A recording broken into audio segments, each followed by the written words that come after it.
প্রচন্ড ঝড় বৃষ্টি শুরু হয়ে গেছে। দেখো শিলিগুড়িতে এখন কটা বাজে গো?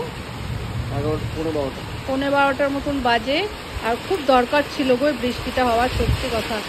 ও খুব আরাম লাগছে, দারুণ দারুণ। এই দেখো পুরো মানে বাস, এই জায়গাটা পুরো ইয়ে হলো, ট্রান্সফরমারে আগুন লাগছে এই জায়গাটা। বলছি তো ওখানে তো বারবার এই জায়গাটায় মানে ভয় লাগে গো। একবার আমাদের এরকম হয়েছে, বারবার এই জায়গাটা শর্ট সার্কিট হচ্ছে 14 বার করে। এসির পয়েন্ট গুলো সব বন্ধ করে দাও অমৃত। মানে এত ঝড় বৃষ্টি শুরু হয়ে গেছে, ভালোভাবে দেখাতেও পাচ্ছি না, প্রচন্ড পরিমাণে ঝড় বৃষ্টি শুরু হয়ে গেছে। দেখো প্রচন্ড, দেখো বুঝতে পারছো না, আর ভালোভাবে দেখাতেও পাচ্ছি না সত্যি।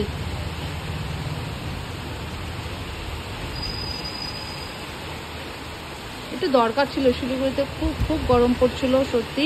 আর ওখানে প্যান্ডেলের কাজ এখনো হচ্ছিল। দেখো মানে লাইনটা চলে গেছে, ওখানে প্যান্ডেলের কাজ রাত করেও হয়, কিন্তু বৃষ্টিতে আবার সব কিছু নষ্ট হয়ে যাচ্ছে। সত্যি কষ্টও হচ্ছে ওদের জন্য, সারা রাত জেগে প্যান্ডেল বানায়, সেটা বৃষ্টিতে একদম শেষ হয়ে গেল।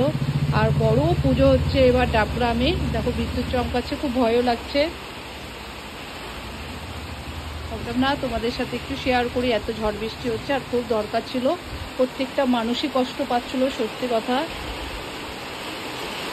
খুব ভালো লাগলো বৃষ্টিটা হয়ে, মানুষকে একটু আরামদায়ক দিল, খুব দরকার ছিল। প্রত্যেকটা মানুষের জন্য খুব উপকার হলো আজকে বৃষ্টিটা।